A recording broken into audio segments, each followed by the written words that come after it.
The sun was shining bright over Los Angeles as Clint Eastwood's black car pulled up to the Warner Brothers studio gates. It was a Tuesday morning in March 2023, and the famous actor and director was about to make what would become one of the most talked about TV appearances of his career at 93 years old. Clint still looked strong and confident as he stepped out of the car. His gray hair was perfectly combed, and he wore a simple dark suit that made him look as sharp as ever. The security guard at the gate recognized him immediately and smiled widely. "Good morning, Mr. Eastwood," the guard said with respect. "Welcome back to the studio." Clint nodded politely and walked through the gates. He had been coming to this studio for decades, making movies that people all over the world loved. Today was different, though. Today he was here to talk about his newest movie on Ellen DeGeneres' talk show. His new film was a war drama that told the story of brave soldiers fighting for their country. The movie had been getting great reviews, and many people thought it might win some big awards. Clint felt proud of the work he and his team had done as he walked across the studio lot. Other actors and crew members waved at him. Some stopped what they were doing just to watch the legend pass by. Clint had that effect on people. He was someone who had earned respect through years of hard work and great movies. But inside the Ellen DeGeneres show offices, things were not going well. Show's ratings had been dropping for months. People were not watching as much as they used to. Ellen's boss, Susan Carter, had been putting pressure on the show to do something different, something that would get people talking. Jake Miller, the show's producer, sat in his office looking worried. He had been working with Ellen for many years, but lately things felt different.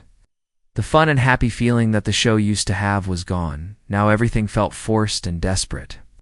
"We need to create moments that people will share on social media," Jake said to his team during their morning meeting. "We need something that will go viral." Lisa Turner, the head writer, agreed. She had been coming up with ideas to make the show more exciting. Some of her ideas made Jake uncomfortable, but he knew they were under pressure to get better ratings. "If we ask tougher questions," Lisa suggested. "What if we stop being so nice to everyone?" Ellen herself was feeling the pressure too. She had built her career on being kind and friendly to everyone. Her show's motto was, "Be kind to one another." But now her bosses were telling her that being kind was not enough anymore. "People want drama," Susan Carter had told Ellen the week before. "They want to see real reactions, real emotions. The nice stuff is boring now." Ellen did not like hearing this, but she also did not want to lose her show. She had worked too hard to get where she was, so she decided to try a different approach, even though it felt wrong to her. Meanwhile, Clint arrived at the studio building where the show was filmed. A young assistant named Nancy Phillips met him at the door. She seemed nervous and kept checking her phone. "Mr. Eastwood, welcome to our show," Nancy said quickly. "We're so excited to have you here today." Clint smiled at her. He could tell she was new to the job. "Thank you. I'm looking forward to it." Nancy led him through the hallways to the green room where guests waited before going on the show. The room was comfortable with soft chairs and a table full of snacks and drinks. Clint sat down and picked up a cup of coffee. Soon, Betty Johnson, the makeup artist, came in to get him ready. For the cameras, Betty had been doing makeup for TV shows for over 20 years. She had worked with many famous people, but she always felt honored when she got to work with someone like Clint. "You have great skin for someone your age," Betty said as she worked. "You barely need any makeup at all," Clint chuckled. "Good genes, I guess." As Betty worked, she noticed that Clint seemed relaxed and happy. He was not like some of the younger stars who came on the show. Those actors were often nervous and worried about how they looked. Clint just seemed comfortable being himself. "You excited about talking about your new movie?" Betty asked. "I always enjoy talking about my work," Clint replied, "especially when it's a story I believe in." What Clint did not know was that Ellen and her team had been planning something very different for his interview. In Ellen's dressing room, she was getting ready and going over her notes with Lisa Turner. "Remember, we want to challenge him," Lisa said. "Ask him about the political stuff. Ask him about why his movies don't have more diverse actors. Make him uncomfortable." Ellen looked at her notes and felt her stomach tighten. This was not how she usually prepared for interviews. Usually, she focused on making her guests feel welcome and comfortable. She wanted people to have fun on her show. You sure about this? Ellen asked. He's a legend. People love him. It's exactly why it will work, Lisa said. Nobody expects anyone to challenge Clint Eastwood. It will be shocking. People will. Talk about it for weeks. Ellen nodded, but she still felt uneasy. She had met Clint before at Hollywood events, and he had always been polite and respectful to her. It felt wrong to ambush him like this. Back in the green room, Clint finished getting his makeup done and thanked Betty for her work. He stood up and straightened his tie, ready to go on stage. He had done hundreds of interviews over the years, and he always tried to be honest and thoughtful in his answers. A production assistant named Kevin Clark came to get him. "Mr. Eastwood, we're ready for you on stage." Clint followed Kevin down the hallway toward the studio. He could hear the audience cheering and clapping as Ellen introduced him. The sound made him smile. He always enjoyed meeting fans and talking. Two people who appreciated his movies. As he waited behind the curtain for his cue to walk out, Clint had no idea that he was about to face one of the most difficult interviews of his long career. He thought he was just going to have a friendly conversation about his new movie. He had no way of knowing that Ellen had decided to try a completely different approach. The stage manager counted down, and Clint heard his name being called. He walked out onto the stage with confidence, waving to the cheering audience, completely unaware of what was about to happen. The studio lights were bright and warm as Clint Eastwood walked onto the stage. The audience erupted in loud cheers and applause. People stood up from their seats, clapping and whistling.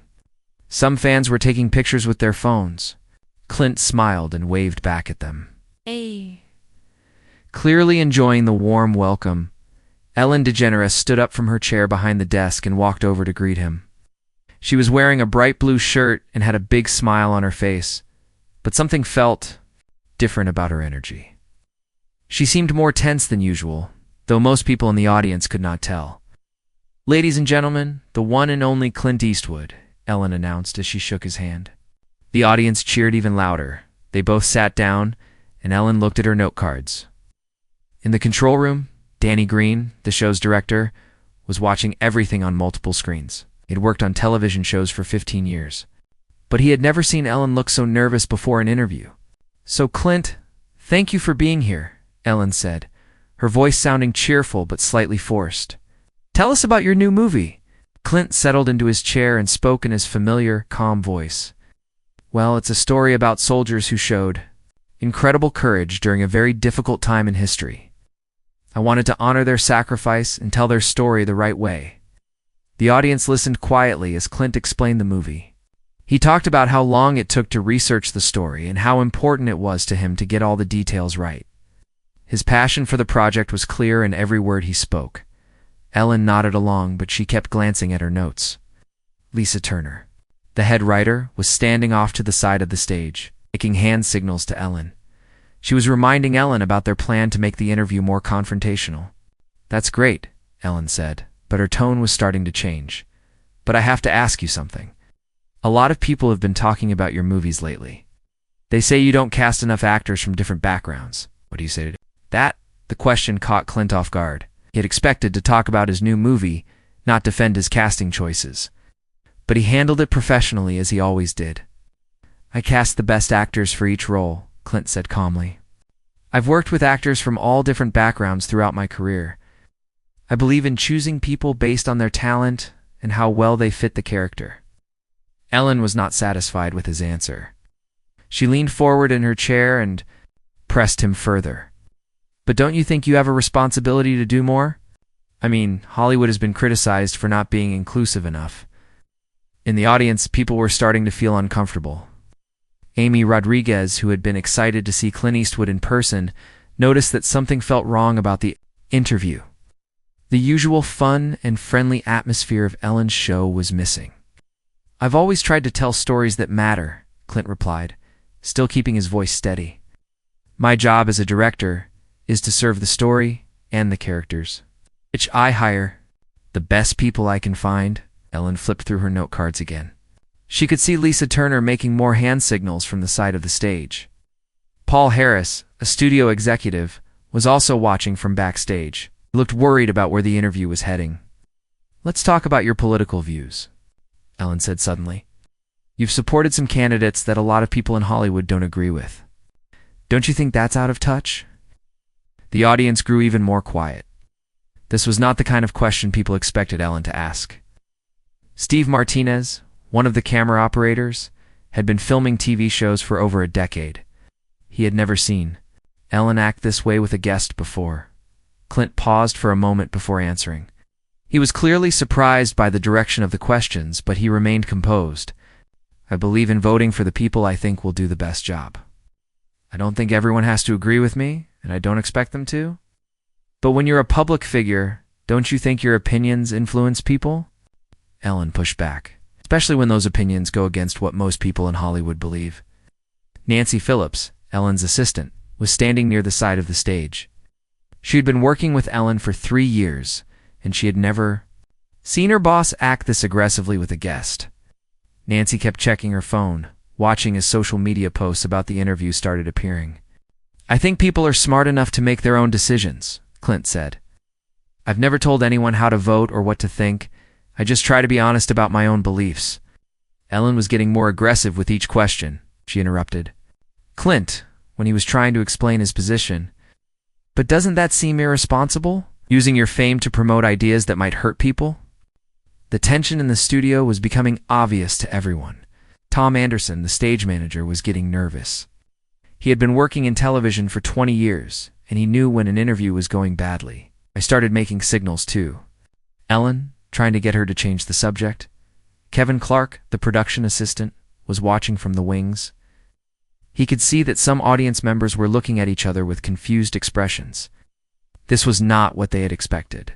When they came to see Ellen's show, I don't think having different political opinions hurts anyone, Clint said, his voice still calm but with a slight edge. In fact, I think it's healthy for people to have different points of view. Ellen rolled her eyes, and some people in the audience gasped. Rolling her eyes at a guest was something Ellen had never done before, at least not so obviously. Helen Davis, a veteran camera operator, made sure to capture Ellen's reaction on film. Really? Ellen said with sarcasm in her voice. You think all opinions are equally valid? Frank Cooper, the head of security for the studio, was watching from the back of the room. He had seen interviews go wrong before, but never on Ellen's show. Ellen had built her reputation on being kind and respectful to her guests. Clint looked directly at Ellen. I think people have the right to their opinions, yes, even when I don't agree with them. Ellen laughed, but it was not a happy laugh. That's a very diplomatic answer. The audience was now clearly uncomfortable. Some people were whispering to each other. Others were looking at their phones, probably checking social media to see if other people were noticing how strange the interview was becoming. Rachel Torres, 8, who managed Ellen's social media accounts, was watching Twitter on her laptop. Could see that people were already posting about the interview. Most of the comments were not positive. People were asking why Ellen was being so rude to Clint Eastwood. Let's get back to your movies, Ellen said, but her tone was still confrontational. Some critics say your directing style is old-fashioned. How do you respond to that? Clint raised an eyebrow slightly. I think good storytelling never goes out of style. I try to tell stories that connect with people. But don't you think it's time for new voices? Ellen pressed. Younger directors who understand modern audiences better? The question hung in the air like a challenge. Everyone in the studio could feel that something big was about to happen. Ellen DeGeneres leaned back in her chair and looked at Clint Eastwood with a smirk on her face. The studio audience was completely silent now. They could all feel that something was very wrong with this interview. What had started as a normal talk show appearance was turning into something nobody expected. You know what, Clint? Ellen said, her voice getting louder. I think it's time we talked about the elephant in the room. Clint sat quietly, waiting to hear what she would say next. His hands were folded in his lap, and his face showed no emotion. After decades in Hollywood, he had learned how to stay calm in difficult situations. You're 93 years old, Ellen continued, looking directly at him. Don't you think it's time to step aside and let younger voices take over Hollywood? The audience gasped. Several people put their hands over their mouths in shock. Amy Rodriguez, who had been excited to see her favorite actor, felt her heart sink. This was not the Ellen she knew from watching the show for years. Ellen was not finished. She stood up from her chair and started pacing behind her desk. I mean, seriously. How can someone your age understand what audiences want today? The world has changed. Movies have changed. Everything is different now. In the control room, Danny Green was staring at his monitors in disbelief. He had directed hundreds of talk show episodes, but he had never seen anything like this. He looked around at his crew, and they all had the same shocked expression on their faces. "Ellen, what are you doing?" Danny whispered to himself, but his microphone was off, so nobody could hear him. Clint remained calm, but his jaw tightened slightly. Ellen noticed this and seemed to think she was getting to him. She was wrong. Clint was not angry or hurt. He was just disappointed in how unprofessional Ellen was being. "Your movies are old-fashioned," Ellen continued, waving her hand dismissively. "Nobody wants to watch cowboys and war movies anymore. That stuff is boring. It's irrelevant to today's audiences." Steve Martinez, the camera operator, kept filming even though he felt sick to his stomach. He had been looking forward to meeting Clint Eastwood, one of his heroes. Now he was watching Ellen tear apart a legend for no good reason. "You made some good movies back in the day," Ellen said, with fake sympathy in her voice. "But that day is over. It's time for you to retire and make room for people who actually understand modern entertainment." The audience was getting more uncomfortable by the minute. Some people were looking at the exits, wondering if they should leave. Others were taking out their phones to record what was happening. Jack Thompson, a longtime fan of Clint's movies, could not believe what he was seeing. "This is horrible," Jack whispered to the person sitting next to him. "Why is she being so mean to him?" Ellen walked around her desk and stood closer to Clint. "I'm just being honest here. Everyone in Hollywood is thinking it, but nobody wants to say it. You're too old. Your ideas are outdated. Your time is up." Nancy Phillips, Ellen's assistant, was standing off to the side with tears in her eyes. She had never seen Ellen act this way before. Ellen had always been kind to everyone, especially older guests. Nancy kept looking at her phone, watching as angry comments poured in on social media. "People are furious," Nancy thought to herself. "This is going to destroy Ellen's reputation." Paul Harris, the studio executive, was pacing back and forth backstage. He knew this interview was going to be a disaster for the network. He wanted to stop the filming, but it was live television. There was nothing he could do now except watch it all fall apart. Ellen continued her attack. "Your directing style is stuck in the past. You don't understand how to make movies that connect with young people. Don't know how to work with diverse actors. You don't get it, and you never will." Clint finally spoke, his voice still calm. "And steady, are you finished?" Ellen laughed mockingly. "Oh, did I hurt your feelings?" "I'm sorry, but someone needed to tell you the truth." "The truth?" Clint asked quietly. "Yes, the truth," Ellen said, crossing her arms. "The truth is that Hollywood has moved on without you. The truth is that your movies don't matter anymore. The truth is that you should have retired years ago." Kevin Clark, the production assistant, was watching from the wings with his mouth open. He had grown up watching Clint Eastwood movies with his father. Seeing Ellen attack his childhood hero like this made him feel angry and sad at the same time. "This is wrong," Kevin thought. "This is just wrong." Ellen sat back down in her chair, looking pleased with herself. She thought she had accomplished what Lisa Turner and the producers wanted. She thought she had created a viral moment that would get people talking about her show. She was right about one thing. People would definitely be talking about this interview, but not in the way she hoped. Helen Davis, the veteran camera operator, has been in the television business for 20 years. She had filmed interviews with presidents, movie stars, and world leaders. She had never seen a host treat a guest with such disrespect. This is career suicide, Helen thought as she kept the camera rolling. Ellen has no idea what she just did to herself. Tom Anderson, the stage manager, was trying to figure out what to do. He could see that the interview was a complete disaster, but he could not stop it. The show was being broadcast live to millions of people across the country. Ellen looked at her note cards again, as if she was trying to think of more cruel things to say. "You know what else bothers me about your movies? They're all about tough guys with guns. It's not what the world needs right now. We need stories about kindness and understanding, not violence and machismo."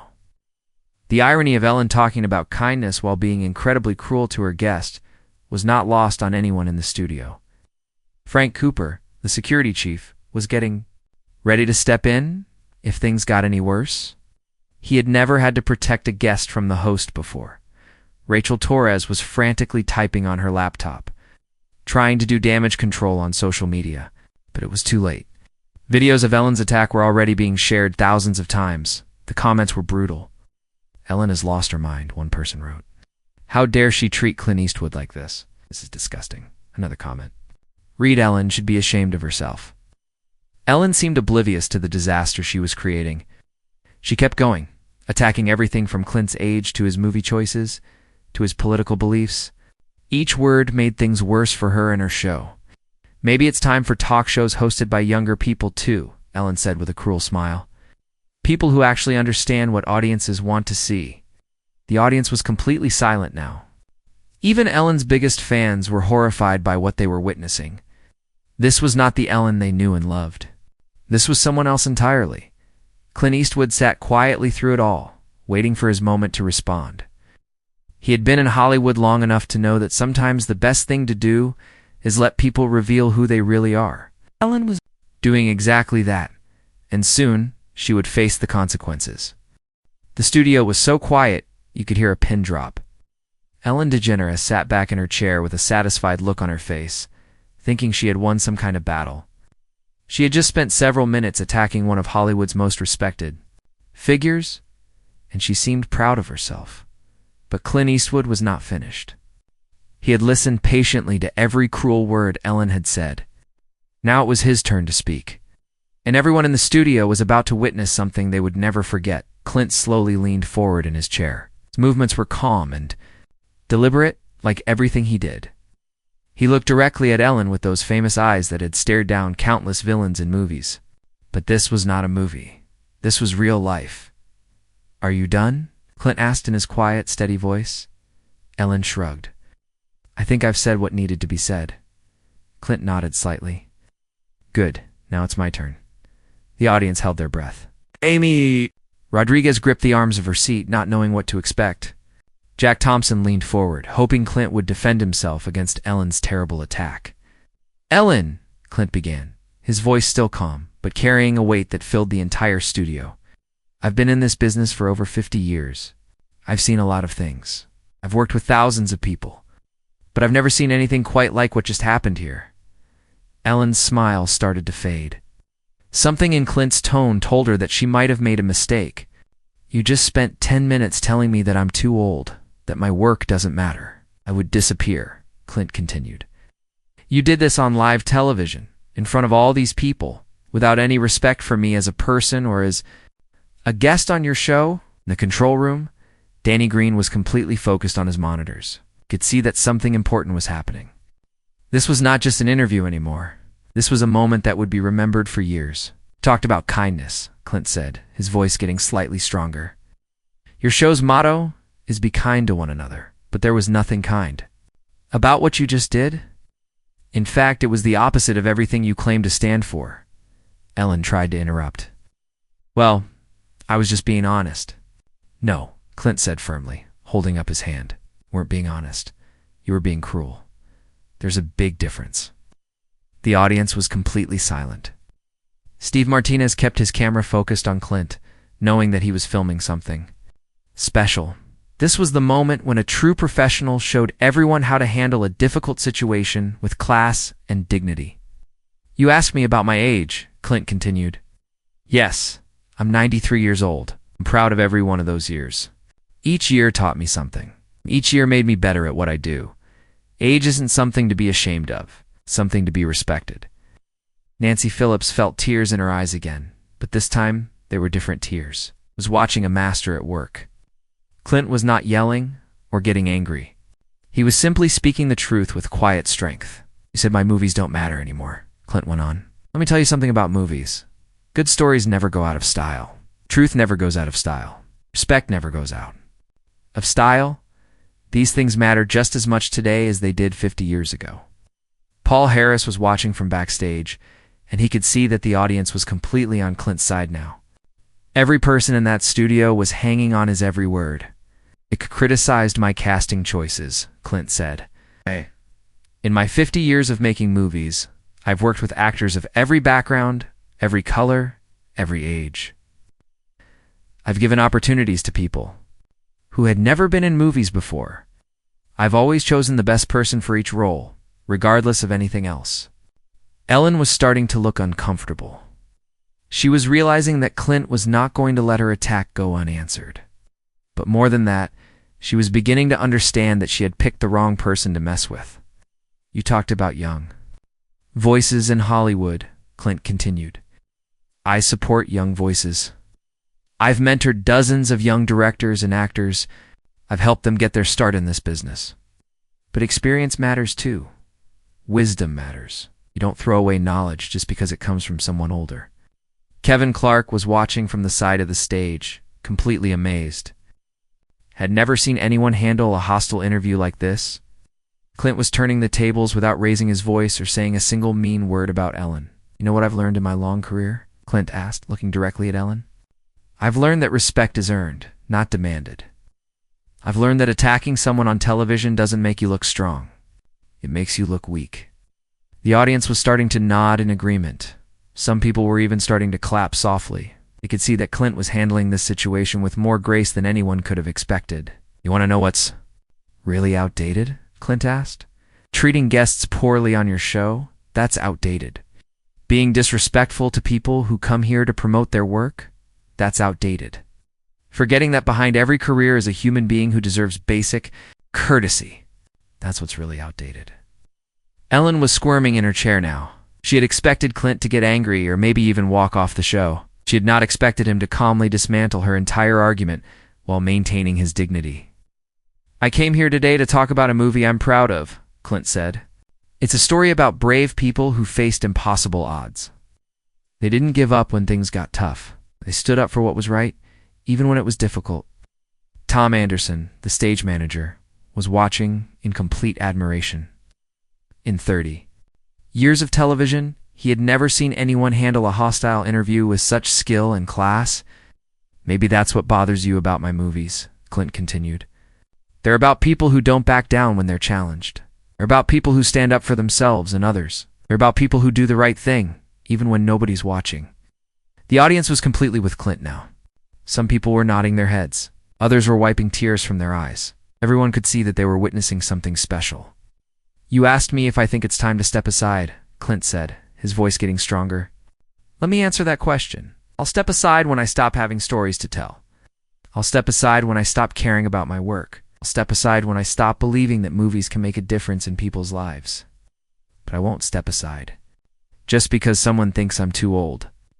Ellen was completely silent now. She had run out of cruel things to say.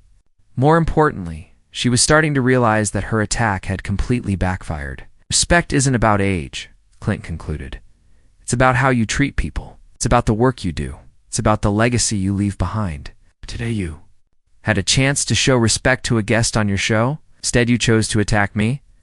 That says more about you than it does about me. The studio erupted in applause. The applause in the studio went on for almost 2 full minutes. People were standing up and clapping as hard as they could. Some audience members had tears in their eyes.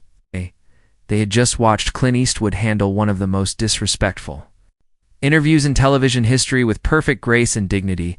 Ellen DeGeneres sat frozen in her chair. The sound of the applause felt like thunder in her ears, but not the good kind. She could tell that every single person in that studio was clapping for Clint, not for her. Her face was pale, and her hands were shaking slightly as the applause finally died down. Ellen tried to recover. Well, we'll be right back after these messages, she said weakly, forcing a smile that looked completely fake. The moment the camera stopped rolling, chaos erupted behind the scenes. Danny Green, the director, immediately got on his headset to talk to the control room. Did we just broadcast that? He asked, even though he already knew the answer.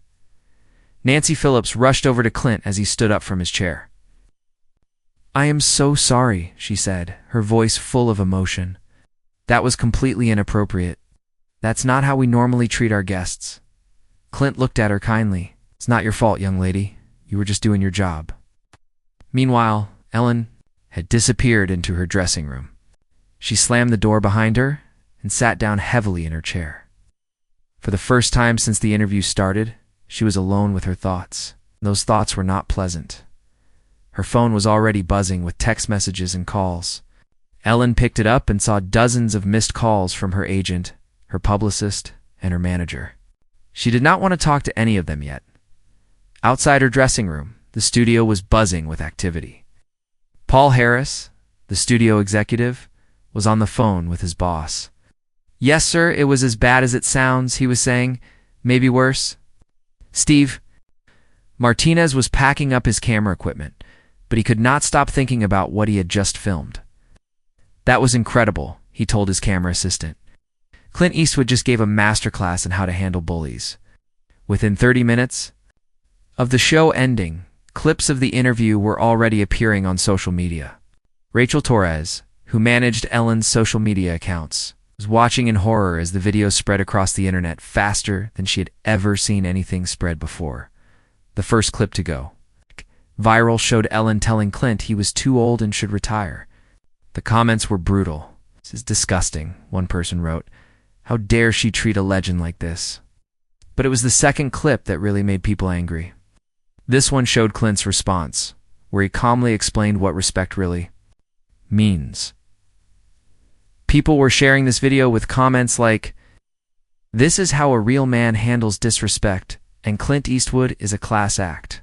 Alex Turner, an entertainment journalist, was one of the first reporters to write about the interview. His article was titled, "Ellen DeGeneres Attacks Hollywood Legend, Immediately Regrets It." The story was shared thousands of times within the first hour. "In 50 years of covering Hollywood," Alex wrote, "I have never seen a talk show host treat a guest with such obvious contempt. Ellen DeGeneres seemed determined to humiliate Clint Eastwood. But she only succeeded in humiliating herself." Back at the studio, Ellen finally came out of her dressing room. Her makeup was smudged, and she looked like she had been crying. Lisa Turner, the head writer who had encouraged Ellen to be more aggressive, was waiting for her. "Len, we need to talk about damage control," Lisa said nervously. "Damage control?" Ellen asked. "Lisa, I think I just destroyed my entire career on live television." Word of the disastrous interview was spreading throughout Hollywood faster than wildfire. Carol Jenkins, the network president, was getting phone calls from angry advertisers. Several major companies were already threatening to pull their commercials from Elon's show. Bill Murphy, who represented several of Elon's biggest sponsors, called an emergency meeting. "I've never seen anything like this," he told his team. "Our clients are furious. They don't want to be associated with this kind of behavior." By evening, the story was the top trending topic on every social media platform. Hashtag Respect Clint Eastwood was trending worldwide. People were posting their favorite Clint Eastwood movies and sharing stories about meeting him at events, but the hashtag that really hurt Ellen was hashtag Ellen is not kind. Thousands of people were sharing the clip of her attacking Clint along with the message that this was not the Ellen they thought they knew. Jennifer Stone, a famous actress who had appeared on Ellen's show many times, posted a statement on her social media. "I am shocked and disappointed by Ellen's behavior today. Clint Eastwood is a gentleman and a legend who deserves our respect, not our ridicule." George Patterson, a well-known director, also spoke out. "Clint Eastwood has forgotten more about making movies than most of us will ever know." Ellen's attack on him was completely uncalled for and unprofessional. That night, Ellen sat in her home office with Sharon White, her longtime publicist. Sharon had been trying to figure out how to fix this mess, but she was running out of ideas.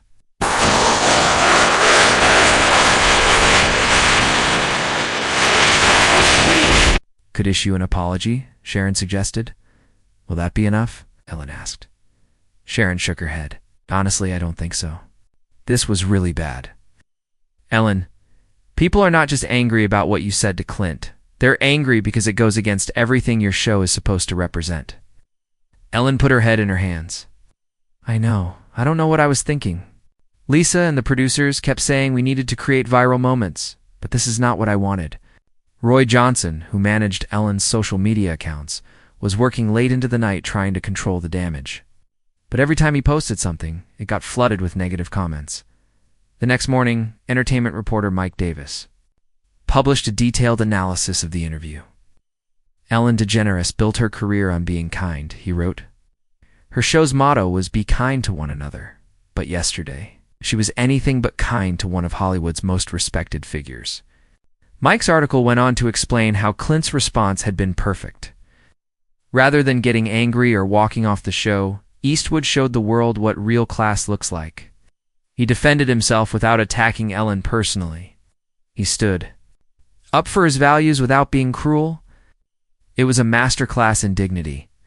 Within a week, 3 major advertisers had pulled their support from Ellen's show. The ratings for that episode were the highest Ellen had seen in months, but for all the wrong reasons. People were watching to see the train wreck, not because they enjoyed the show. Ellen tried to move forward, but the damage was done. Every interview after that felt forced and awkward. The easy, natural charm that had made her famous was gone. She seemed nervous and unsure of herself. 2 months later, Ellen announced that she would be ending her talk show at the end of the season. While she gave other reasons in her public statement, everyone in Hollywood knew the real reason. Clint Eastwood interview had been the beginning of the end.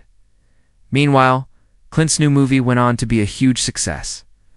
The controversy actually brought more attention to the film, and critics praised both the movie and Clint's handling of the interview. In the end, Ellen learned a painful lesson about respect and kindness, but by then it was too late. Her attempt to humiliate a Hollywood legend had backfired completely, and she was the one who ended up regretting it.